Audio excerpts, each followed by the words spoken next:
Magandang tanghali po sa ating, hindi pala tanghali, umaga pa. Ako'y natuwa at nagpapasalamat sa unang mensahe na narinig natin. Practical, direct kung paano tayo magiging banal. Mula sa ating sarili, sa ating pamilya, kasama ang asawa, anak, bilang membro ng iglesia. Practical kung paano tayo magiging banal. Ito yung ating general topic na dinidiscuss, itong tinatawag na take time to be holy.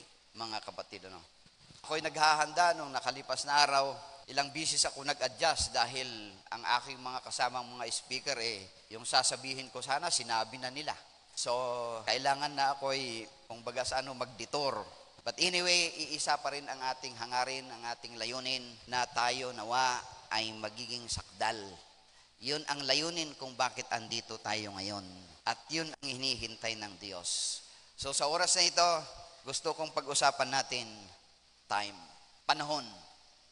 Anong kinalaman nito sa ating topic, general topic, take time to be holy? Kung gusto mong magiging banal, ang kabanalan ay hindi madadala sa magic. Hindi madadala sa aksidente. Bigla na lang napakasama mo ngayon, pasaway ka ngayon, bigla na lang na bukas, ikaw na yung pinakamabait, ikaw na yung pinakabanal. It takes time. O kaya bigyan mo ito ng panahon. Ganon ka-importante ang panahon, mga kapatid. Magpapasalamat tayo dahil ang ating Panginoon ay nagbigay siya ng panahon sa bawat pangyayari at gagawin niya dito sa lupa. Ano yung sabi? To everything there is a season and a time to every purpose under the heaven. Ecclesiastes chapter 3 verse 1. Sa ibabaw ng lupa, lahat may panahon. Ang pagpapakabanal, mayroong panahon din. Kaya kung binigyan tayo ng panahon, dapat gamitin natin yung panahon. Christ Object Lesson 342 paragraph 4. We are admonished to redeem the time. Tayo'y pinapayuhang samantalhin ang panahon. But time is squandered, it can never be recovered. Ang panahon na sinayang natin, hindi na natin makukuha. Ang tanging pwede natin gawin para makabawi-bawi man lang tayo ay itong sinabi dito sa last. By being co-workers with God in His great plan of redemption. Kung tayo ngayon, bagamat hindi natin mapagkaila, marami ng panahon ang nasayang natin. We should have been in heaven. Pero nasayang ang panahon. Ang pwede natin gawin ngayon para ma-redeem natin yung mga panahon na nawala is by being co-workers with God. Yung red letter, mabasa ninyo? By being co-worker with God. Yung mga nasayang natin, hindi na natin marirecover. At huwag na natin uling dagdagan na sa ngayon, magsasayang pa tayo uli ng panahon. Dapat, yung panahon ay magamit natin ng tama sa nararapat na paggamitan. Lalo itong pagpapakabanal, mga kapatid. This lifetime is too short to be squandered in vain and trifling diversion, in unprofitable visiting, in idleness dressing for display, or in exciting amusements. We cannot afford to squander the time given us of God in which to bless others and in which to lay up for ourselves a treasure in heaven. Lifetime is too short. Napakaiksi para sayangin lamang natin sa pamamagitan ng walang kabuluhang usapan, walang kabuluhang pagbibisita, walang katamaran sa pamamagitan ng pagdadamit, ng padisplay lamang. Ang mga amusement, huwag natin gawin ito para sayangin lang natin ang panahon na binigay ng Panginoon sa atin.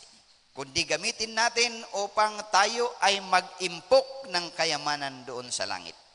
Magiging kapaki-pakinabang, di ba? Maganda yung first introduction niya. This lifetime is too short to be squandered. Napakaiksi nga sasayangin pa natin. To be holy, it requires time. Kagaya ng sinabi ko, hindi ito aksidente na hindi mo pinibigyan ng panahon pero bigla na lang bukas ikaw ay banal. Bigyan natin ng pagkakataon. Ito, mga kapatid. Alam niyo, may katanungan ang Panginoon sa atin. Sabi niya, what are you doing, brethren, in this great work of preparation? Ano ang ginagawa natin sa dakilang panahon ng paghahanda? Anong ginagawa natin? Alam niyo, doon sa Ukraine, mayroong mong pagsubok ang ating mga kapatid doon. Dahil lahat ay rinirecruit para magiging sundalo. Wala pa dito yan. Parang sabihin natin, okay lang, wala naman dito eh. Ay paano kung mag-gira ang Pilipinas at saka ang China? That is the time we are required to decide whether for right or for wrong. At yung pagdidesisyon na yan, hindi magiging aksidente na alam ko naman kung ano ang tama, sa panahon na yon pipiliin ko yung tama. Hindi po. Kung ano yung dinivelop natin ngayon, kahit alam mong mali, kung yun ang na-develop mo, your decision will be affected in that time. Yung decision mo, yun ang didesisyonan mo kahit alam mong mali. Bakit? Ganito kasi yan eh. Bigay ako ng, hawakan mo nga Brad, sample. Halimbawa ito ay parehas lang ang timbang. Pagdating ng panahon, napipiliin mo, ano ang piliin mo dyan? Madali mo lang piliin ano yung mas valuable at saka hindi. Di ba? Madali lang. Pero kung ito ay pinabigat mo ng pinabigat, pagdating ng panahon, ayaw mo man ito, ang choice mo gugulong talaga dito. Naunawaan nyo? Ang bola, halimbawa, nakatagilid na mas mabigat ito. Lalagyan mo ng bola dito sa mas mataas. Saan siya pupunta? Ang choice natin ganun din. Saan gugulong ang choice natin? Kung ano yung mas matimbang. Kung ano yung mas mabigat sa iyo. So kung ito ang pinabigat mo, ang choice mo in that time when you are required to choose one, dito. Pero kung baliktarin naman, ito yung nagiging mabigat, when you are required to choose, dito talaga ang pipiliin mo. Okay, basahin natin ang nakasulat.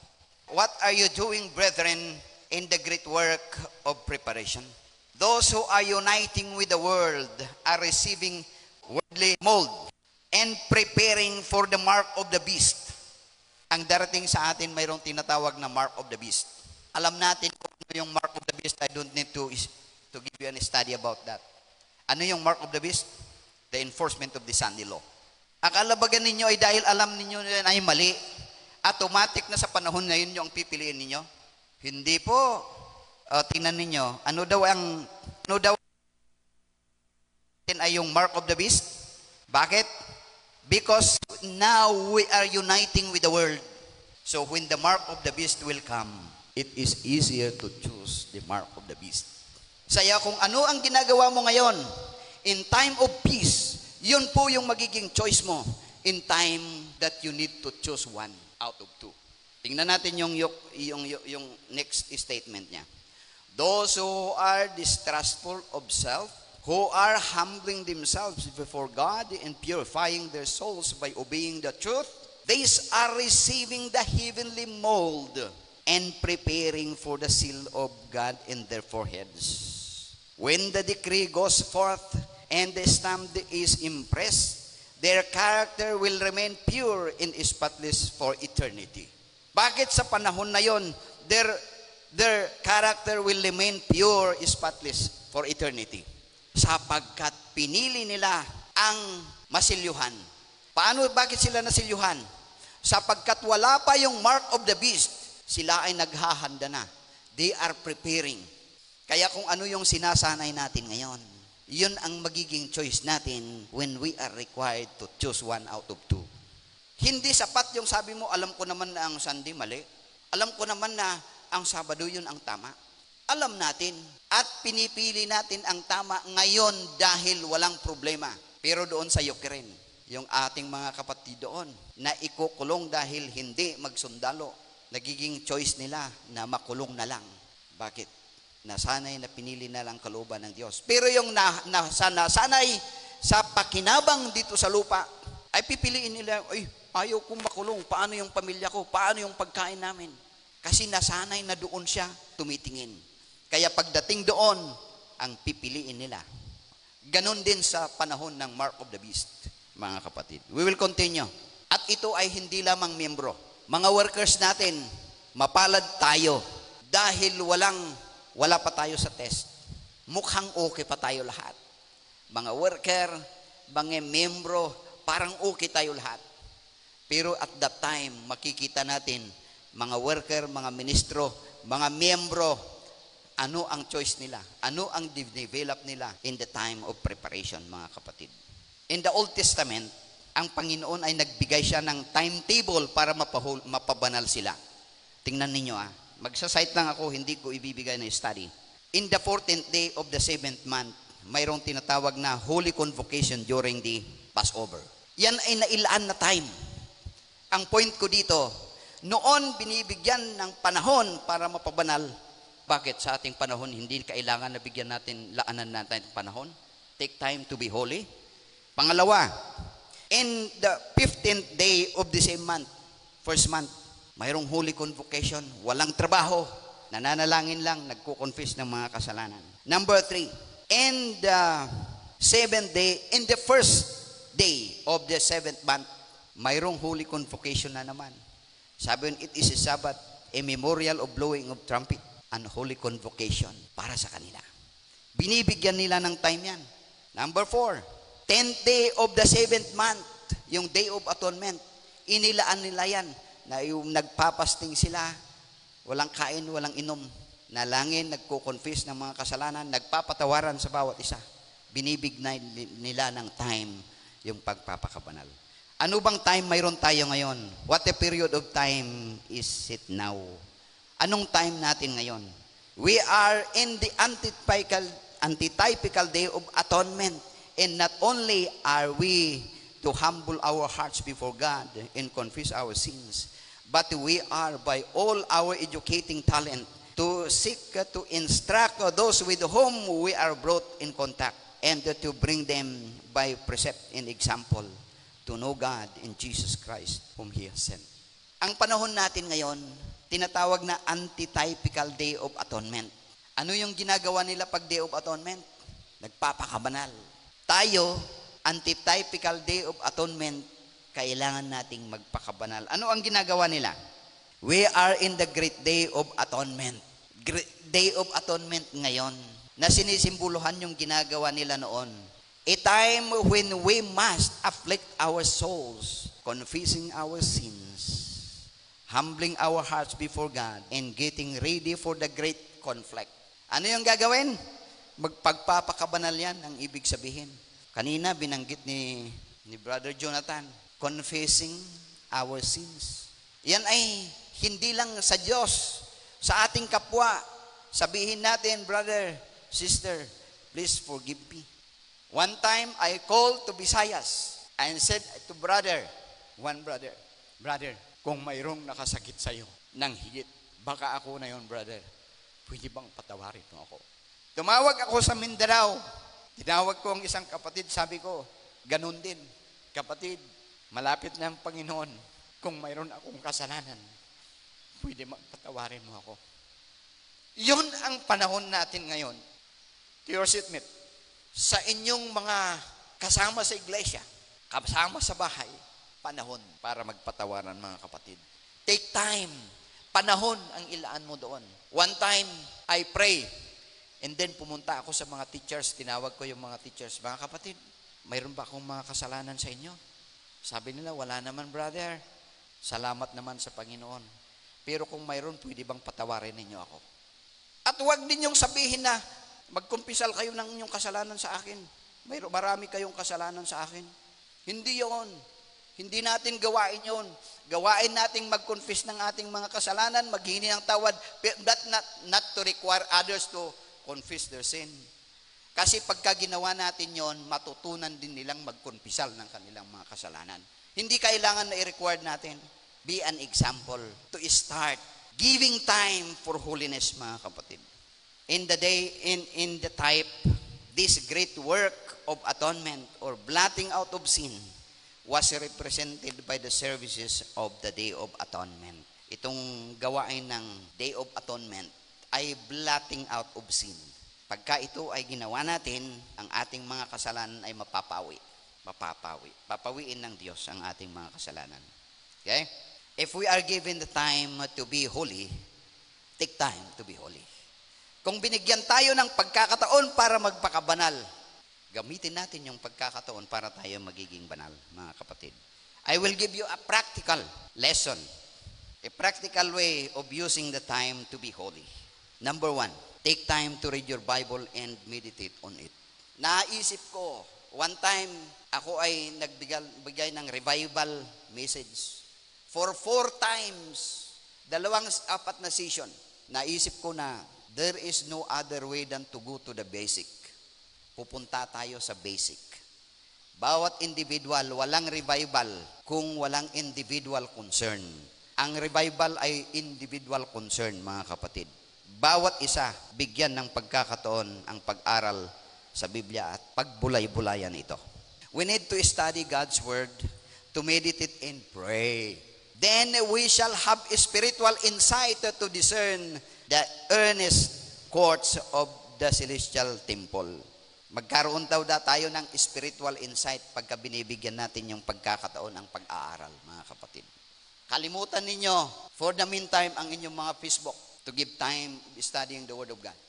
Ang inyong mga YouTube, ano pa? Social media platforms. Bigyan ninyo ang pagkakataon, ang pag-aral ng salita ng Diyos. Napapahilig tayo minsan sa mga drama, kung ano-ano pa na nasa social media. Akala ko dahil lumago ang knowledge, ayon sa Daniel chapter 12 sa verse 4, ay maglago rin ang gawain. Pero hindi. Kung paano naglago ang kaalaman, ganun din ang paglago ng kasamahan. Dahil the same system na ginagamit para sana sa mabuti, ganun din ang ginagamit ng kasamaan. Maganda ang laptop pagkagamitin mo sa mabuti. Maganda ang cellphone pagkagamitin mo sa mabuti. Ang problema, iyon din ang ginagamit ng Panginoon ay ng kaaway para hadlangan tayo. So kung paano noon ay mabagal, ngayon mabagal pa rin. We should take time to study by the Bible, for we must know what is said the Scripture. The Bible is the garden of God, and as we see the lovely flowers of promise that have been placed there, we should gather them for our souls. Ang Biblia, ito ay parang hardin ng Panginoon na kung saan andon yung mga bulaklak ng mga pangako ay dapat nating ipunin para sa ating mga kaluluwa, mga kapatid. Ito pa, above all, take time to read the Bible. Ano ang tawag sa Bible? Books of books. Ibig sabihin, pinakamataas. Ano ang mayroon dito? A daily study of the Scriptures has a sanctifying, uplifting influence upon the mind. Yung sabi ni Brother Jonathan kanina, mind ang dapat ma-change. Paano ma-change ang mind? Basahin natin ang Biblia. A daily study of the Scriptures has a sanctifying power. Nakakapabanal pala yan. Mahabang study ang isang part lang na ito, pero hindi, it's not time. Papasadaan ko lang, sasabihin lang natin dito kung ano ang isang practical na pamamaraan na tayo ay mapabanal. Bind the volume to your hearts. It will prove to you a friend in guide in perplexity. Panahon ng perplexity, problema, the Bible is the answer. Paano kung hindi naman tayo nagbasa? Paano magiging answer? Magiging mas mabigat ang damdamin kaysa prinsipyo pagdating sa pagdidesisyon. Kaya dapat, pagbasa natin ang banal na kasulatan at yan ang mag-change ng ating mind at damdamin at pipiliin natin ang Panginoon sa panahon na yan. Keep your Bible with you. Saan? As you have opportunity, read it. Fix the text in your memory. Even while you are walking in the streets, you may read a passage and meditate upon it, thus fixing it in the mind. Sabi dito, temptation often appears irresistible because through neglect of prayer and the study of the Bible, the tempted one cannot readily remember God's promises and meet Satan with scripture weapons. Bakit hindi natin magawang harapin si Satanas sa pamamagitan ng tabak ng banal na kasulatan? Ay kulang naman tayo sa pag-aaral. Paano mo gagamitin yung hindi mo alam gamitin? Kung espada yan, paano mo gagamitin yung hindi ka naman marunong maggamit, hindi ka naman nagsanay, hindi ka nga nakakita ng tabak o espada, hindi mo nabuklat ang Biblia, paano? So, kaya pagdating ng temptation, it appears irresistible. Anong ibig sabihin? Parang hindi kaya. because of the neglect of prayer in study of the Bible. Mga kapatid. So much for that about the Bible. Kasi hindi yan yung study natin eh. Pinapaliwanag lang nating sandali ng kaunti. Pangalawa, take time to pray, to talk with God. Bibigyan ng panahon ang panalangin pang makiusap sa Panginoon. There was a time, nung ako'y nag-aaral, siguro mga 5 bisis ako lumuhod bago ko magawa na parang kinakausap kang Panginoon ng personalan. Una, parang nahihiya ako magsabi, Panginoon, tulungan mo ako. Sabi ko, parang wala akong kausap Lumuhod ako uli. Panginoon, tulungan mo ako. Pagkatapos, parang wala akong kinausap.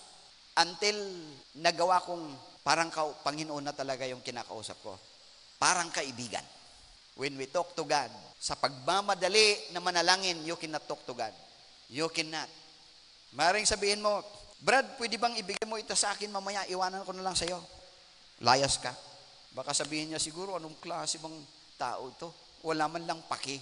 Di ba? Well, dito, basahin natin. Why should the son and daughters of God be reluctant to pray when prayer is the key in the hands of faith to unlock heaven's storehouse where are treasured the boundless resource of omnipotence? Minsan, bakit daw tayo'y nag-aalanganin na manalangin? Maybe dahil hindi natin kilala yung, mag-aalangan ka talaga kung hindi mo kilala Ay kung hindi mo kilala ang Diyos. Ay kung tao nga, kung hindi mo kilala, napakahirap approachin na sabihin na, Brad, pwedeng pahingi ng piso dyan. Wala akong bayad sa CR. Di ba? Ay, alam natin na mapagbigay ang Panginoon pero dahil hindi natin kilala. Kaya minsan tayo reluctant na lalapit sa Kanya by prayer. Without unceasing prayer and diligent watching, we are in danger of growing careless and of deviating from the right path. Kaya kailangan natin yung walang patid na panalangin dahil we are in danger of being careless, mga kapatid. So, kailangan yung panalangin. Pero huwag magmadali, kagaya ng sinabi ko. Prayer is the opening of the hearts of God as a friend. Yung panalangin, ito ang bumubukas ng pintuan ng puso ng Diyos na parang isang kaibigan. Paano ka ba makiusap sa kaibigan? Tuwang-tuwa ka pagka nabigyan kang pagkakataon na kausapin mo ang kaibigan. Diba? So, ganun din sa Panginoon. Unceasing prayer is the unbroken union of the soul with God. So that life from God flows into your life, into our life. And from our life, purity and holiness flow back to God. Ayan. Ano daw yung unceasing prayer? Yun yung walang patid na ugnayan ng ating kaluluwa sa Panginoon. At ang babalik dito, ang babalik ay isang banal na buhay. Holiness, flow back to God. Ang resulta nun, banal na pamumuhay. Kaya pagka walang panalangin, it is impossible to be holy. Pangatlo, take time for the Sabbath. Anong ibig sabihin nito? Di ba tayong lahat ay nagsasabado? Pero baka physically, humihinto tayo. Pero ang isip natin ay gumagala. Sabado, kasi yan ay isang pamamaraan na yan tayo mapabanal. Sabi, then the Sabbath is the sign of Christ's power to make us holy. Ano daw yung Sabbath? Sign of God's power to make us holy. Bakit ganon? Paano nangyari yun ng Sabado? Yun ang tanda ng kapangyarihan ng Diyos na gagawin tayong banal. And it is given to all whom Christ made holy. As a sign of His creative power, the Sabbath is given to all who through Christ becomes a part of the Israel of God. Ang Sabado daw ay tanda ng nakakapabanal na kapangyarihan ng Diyos. Bakit? Kasi ang Sabado ay memorial of creation. Nag-meditate ba tayo, naisip natin yun na ang Sabado is a memorial of creation? Kaya nga inilagay yung Sabado sa huling araw pagkatapos ng creation to serve as a memorial. Pagka memorial, anong ibig sabihin? Anong ibig sabihin ng memorial? Alaala. Pagkadating ng araw ng Sabat, maalaala natin yung creation. O kung naaalaala mo yung creation, ano pa ang maalala natin? Creator. Imposible naman na mayroong creation na walang creator. So if you remember the creation, you remember the creator. Paano linalang ng Creator ang sanlibutan? With unexplainable power. At yung power na yan din ang power that will make us holy. That is our evidence that God can make us holy because He is able to even create us. Kaya during the Sabbath, dapat yun ang magiging meditation natin. Kung hindi, ano kayang mangyayari? Basahin nga natin yung iba pang mga statement. Since He made all things, He made the Sabbath. By Him, it was set apart as a memorial of the work of creation. It points to Him as both Creator and Sanctifier. What is Sabbath? It points to Him as both Creator and Sanctifier. Kaya take time to meditate on Sabbath day. Alahanin natin, mayroong makapangyarihang Diyos na lumikha. And with the same power, He could create us holy. And then the Sabbath will become a delight. Kaya nga minsan, dahil hindi natin nauunawaan natin, akala natin yung Sabbath, yung araw. Hindi po yung araw ang nagiging mahalaga, ang Sabbath. Yung Creator ang nagpagiging mahalaga. Bakit mahalaga ang Sabbath? Dahil mayroong Creator. We remember the Creator who created the world and can sanctify us. Mga kapatid, tuloy natin. To all who receive the Sabbath as a sign of Christ's creative and redeeming power, it will be a delight. Anong ibig sabihin ng delight? Kinaluluguran natin. Pero kung ang pagtanggap mo ng araw ng Sabat ay hindi as a sign of Christ's power in creation and redeeming power, nakakatamad ang araw ng Sabat, buong araw. Wala kang ginagawa. Sabihin natin, pagdating ng araw ng Sabat, Sabat na naman. Hilain natin, tukudan natin yung araw para huwag munang bababa. Pagdating Sabat, ganun din. Huwag ka munang bababa. O kaya, hindi, hihilain natin para matapos na ang Sabat. Sapagkat ang Sabat sa atin ay hindi nakakatuwa. Because we remember no other than the day, no creator. So take time to the Sabat. Yan ang nakakabanal. So not so much for that, so much for that. Number 4, take time for the Lord's Supper. Maraming umaayaw sa Lord's Supper. Isa ito sa paraan na ang bayan ng Diyos ay mapabanal at bawal individual ay mapabanal. Ano ang unang ginagawa natin pagka Lord's Supper? Yung tinatawag na feet washing.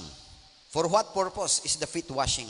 Reconciliation one with another is the work for which the ordinance of feet washing was instituted. Ano yung feet washing? Mayroong isang kapatid, brother, bakit hindi ka sumama sa Lord's Supper?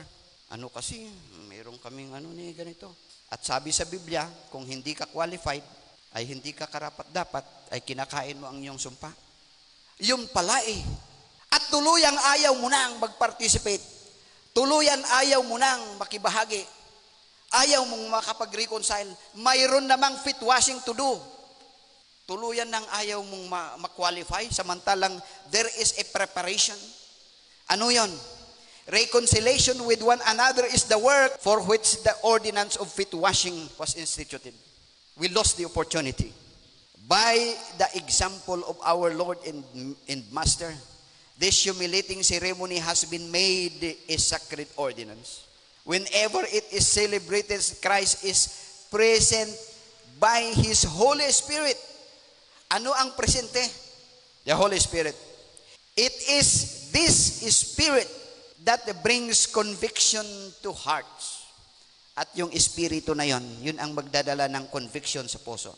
Whenever this ordinance is rightly celebrated, the children of God are brought into holy relationship to help and bless each other. Hindi man lang natin makasabi, brother, God bless you. May you forgive me. And kiss each other. Reconciliation. We will be brought into holy relationship and we are going to bless others. Bakit hindi natin masabing, may God bless you, brother? Kasi iniiwasan natin. Christ is there to make the heart susceptible to His Holy Spirit and to discern the entire dependence of His people upon Him for their salvation. one statement, Lord's Supper is God appointment for His people to bless them. Sabi ni Sister White, appointment. Pagka ikaw ba makipag-appointment, hindi mo sisiputin. Anong mangyayari kung may appointment ka sa isang tao, kanegosyo mo, hindi mo sisiputin? You may lose the blessing and maybe you may lose it forever. So, isa ito sa pamamaraan kung paano tayo magiging banal. So, ang time, ang pagpapakabanal, it requires time. Take time to be holy. As I have presented to you, ang mga example kung paano tayo mapabanal. And by doing it, we will go one step to another toward perfection. This is my wish and my prayer. Magandang umaga po sa ating lahat.